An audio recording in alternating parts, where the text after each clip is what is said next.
What's up, YouTubers? So I figured I've got some spare time, so why not upload another video today? So this is least to most of the Kung Fu Panda movies so far. I don't know if there's a fourth one in the works or not yet. Should probably check that out. Anyways, coming in at least is Kung Fu Panda 3.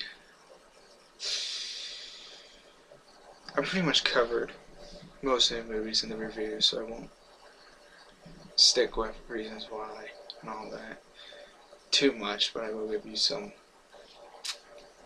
information, I guess I could say.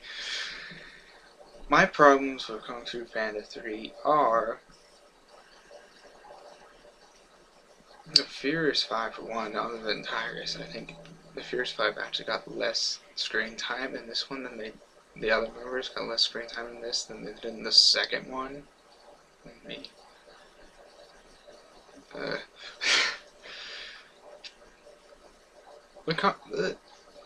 the action, the fighting scenes are still just as good as the other ones. It's just I didn't really care all that much for the villain. I mean, sure, he's funny, but that's pretty much it.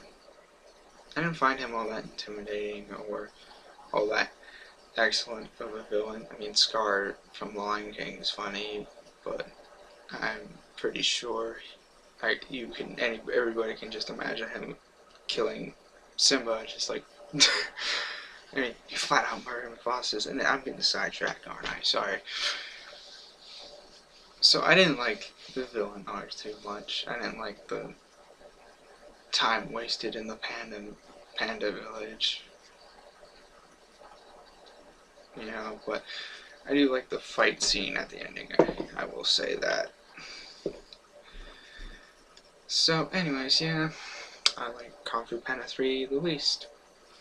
Coming in the middle is the first movie, which in all intents and purposes is almost a masterpiece.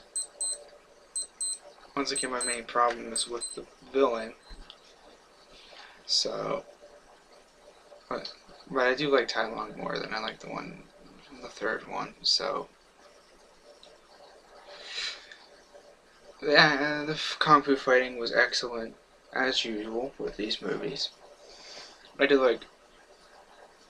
Really, the main thing that sets this series apart from most other cartoon movies or animated movies is probably Poe's character. It's just so well done. It's just like I normally have a problem with the main character in some movies. Well, mainly DreamWorks movies, but he's really done well, and most of the characters are. And honestly, I think probably one of the most surreal and just like mind-blowing moments in all of film history was Master Oogway's death in the first one. Not sort of just like sitting up on a higher than the third one, definitely, in a lot of DreamWorks movies. Why am I hating on DreamWorks all this? Oh, whatever. So, and of course, there's just beautiful animation that is always surrounded these movies, and I felt the animation was stronger in the first one than it was in the third one.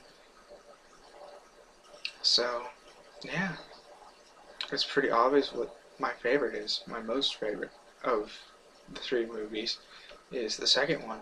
What can I say? The animation was better. The characters were better acted and had more personality in this, and were sort of just worked together with Poe very well. I do like the fight scenes with them and all like together and fighting in this one. And Shen is just an awesome villain, voiced by one of my favorite actors. So, what's not to love? I don't really like how Shifu was sort of kicked to the side, kind of, but like he's there and then he only shows up at the ending. But I love the spiritual act, spiritual like thought of kung fu. Like it's not how they showed that it was not just all punching and kicking, but there was actually a sort of spiritual element to kung fu in this one. I really liked how they touched on that. And I just felt that the fight at the ending of this one against Shen, though it may have not been long or drawn out, I just felt it had more of an impact than the fight against Tai Lung or whatever his name is. I think I used that joke before, didn't I? In the review. Oh.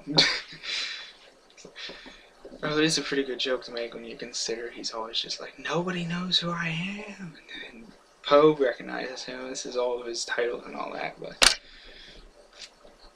and he's like, oh, thank you. It was finally somebody. When it was Shen, everybody knew Shen. Everybody feared Shen, and it's just like the seer, fortune teller, whatever you want to call her, soothsayer. She was a great addition to the franchise, and I wish she had a role in the third one. That was kind of another bad thing about the third one, is that she wasn't really in it, so that was kind of depressing. Overall, even though I've ranked them from least to most, I still have to say I enjoyed watching all three of them. I just enjoyed watching the first and second one more than the third one, and the second one more than the first one. And yeah, the second one really upped the ante for me, and I kind of think that it was, I kind of guess it was almost like extremely difficult to follow up the second one. It wasn't really that hard to follow up the first one, though, with the cast they had, and getting Gary Oldman, the first Shen, and the story, and kind of the connection between Shen and Poe from Poe's past. It's all around, it felt like a better put together movie. And Jack Black, you should have been playing Kung Fu Pandas.